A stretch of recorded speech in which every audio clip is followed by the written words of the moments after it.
What's up, YouTube? So I really only have enough time to smoke this cigarette because Kyrie's awake, and I would have recorded a video sooner, but I got talking with my grandma, and then Elaine called me about my taxes. So then I went in there and got sidetracked with that, on the computer trying to do that. But it's confusing because it's 1099 and it isn't actually like a W-2. So whatever. But so I thought that I would at least thought may be still that I've learned that's helped me today.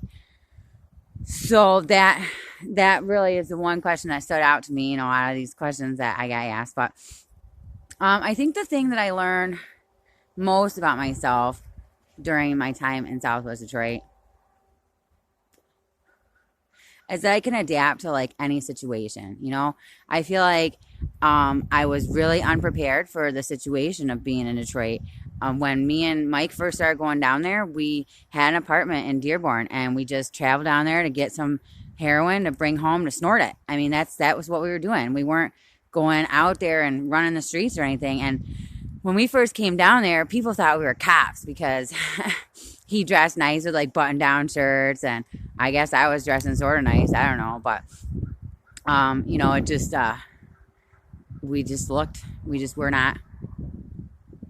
we weren't really part of that world yet. I mean, we sort of were because we were doing the drugs, and I feel like Mike probably had more of a connection to it than me because I kind of feel like he knew people before I even met them, I said I could adapt to any situation. I've had a lot of really screwed up, fucked up things happen to me, and I had to basically just deal with it, and just be able to adjust myself accordingly to fit that situation. I've had a lot of fucked up shit happen to me in Detroit. And I guess the thing that I feel like I still can use today is that it helps me be able to see through people's bullshit, I guess, even though I still can fall for people's shit all the time, and I'm very like gullible or something.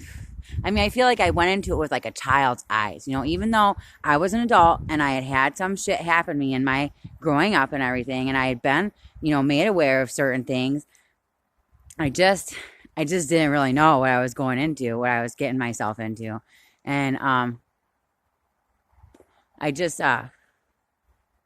when I first went down there, I thought, like, how can anybody live like this? Like, this isn't normal. This isn't normal living. People, jumping in random cars and going in bandos and trying to, shoot up and couldn't find a spot. And, I thought I'll never be like that. And I ended up being like that. And, even though I was like that, I still maintain that I was trying to love everybody. I really was trying to bring love into a situation where there was no love in the situation at all. I was crying to my dealers and telling them, I love you guys. I said, oh, if you guys didn't want to sell me drugs, I would still come back here to hang out with you. I was really pathetic like that. People were looking at me like, what the fuck's wrong with this girl? There's no room for love and, emotions and shit down here. Nobody wants to talk about emotions when you're high. Let me tell you what, way to kill a buzz. Start talking about emotions or God or something like that. It'll really fuck somebody's high up. And, that's what I did. I just went around there trying to give love to everybody. So, I guess it showed me that no matter what I went through, I'm still the same person inside, inside here. I still got a heart and I still got my soul. And, even one time, so there was this date guy, and he was like a foreign kind of guy. He was an older guy, and I had gone on a date with him before. He picked me up in his car before, and so I hadn't seen him in like a few months. And then when he picked me up, he told me like how he'd been doing so good and how he stopped drinking and how, things were looking up for him and shit. And so then we went to CVS so that he could go inside there and get some money for me. When he comes back out, he's got a bottle of alcohol. And I'm like, what? You bought that alcohol. You just said you stopped drinking. And he starts crying and telling me like about God and the devil. And then I start crying, and I'm like, I'm a good person, I didn't do anything. I don't know what happened when you went in the store, but I didn't do anything. I mean, I was really confused by the whole thing. I just, I don't know. I just was really naive. I think that's what happened. And I think that it hardened me to the world a little bit. It made me more cynical because, now I have like sometimes like a shitty attitude about certain people and their behaviors. And also with regards to like working the streets, I feel like even in my relationship now, even though it's a good relationship with Mike, I still feel like sometimes it's like a job.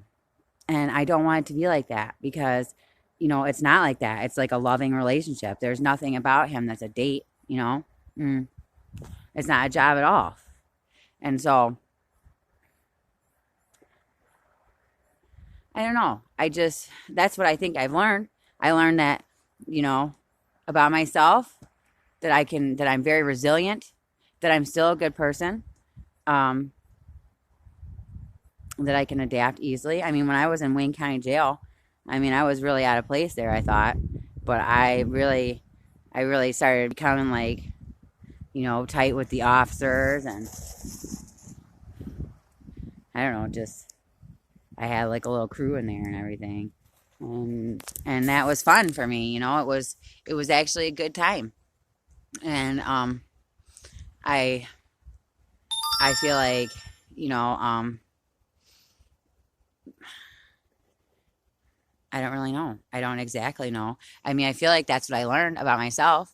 I'm not sure if that's what the question was intended to be, answered like.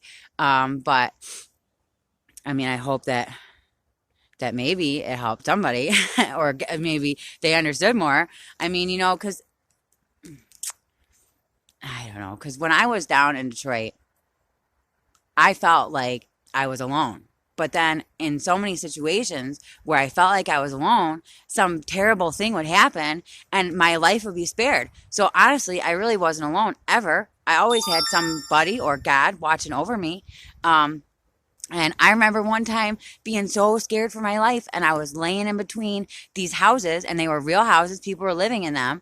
And I was laying on the ground between these houses, and I was just praying, like, please just shield me from whatever evil is out there trying to find me. And I could see these, like, lights, like, were, like, going over me and stuff, but they didn't even see me laying there on the ground. And I just couldn't believe it. I ended up falling asleep. When I woke up, everything was quiet. There was nobody around.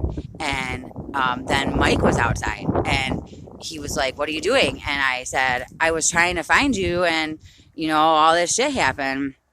I was scared. I was hiding from people and nobody would let me in their house." I mean, nobody really wants to let you in a house in South Detroit anyways.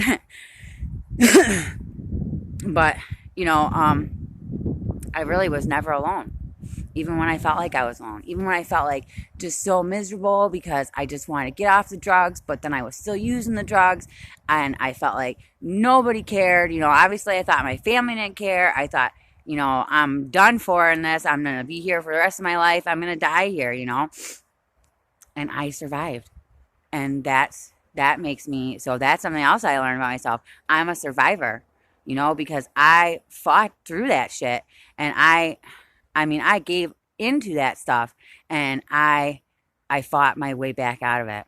And that's just a wonderful thing because, if I was still down there, you guys wouldn't even want to see me if I was still down there. I was all kinds of fucked up. I was just, I don't know. And everything had double meaning. Everything had somebody would say something and I would feel like it meant something else than what they actually said.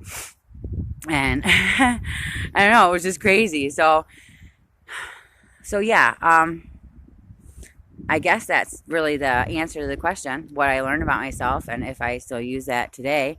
Yeah, I think I do. I think I still use that, I'm able to see through people's bullshit. I still have a good heart. I still care about people. I care a little bit too much sometimes. I end up getting hurt that way. I have attachment issues. I learned that too. I was very attached to my dealers. I was very attached to the lifestyle. I mean, and I'm I'm not exactly better with that yet, but I'm trying to work through it. I know I had a meltdown because I feel like it's the same thing as, like I said yesterday, you know, you mourn the loss of the drug, you mourn the loss of people too. And I feel like I'm still, you know, a little bit mourning of, you know, not having that connection to Detroit, but obviously it's better for me where I'm at now. And anybody could say anything they want about me, but I'm here doing me, being my baby's mom. You know, that's what's important to me now. And that's where my priorities have to be. And that's what I learned too. You got to keep your priorities in order, because if you just let shit go crazy, then you won't even really have much of a life. You'll just be going through a fog, just a daily fog. And yeah. So I guess, you know, I'm not really sure if I answered the question or not, but I hope that I helped somebody out there understand a little bit more. All right, guys, I got to get into the baby, but I'll see you later.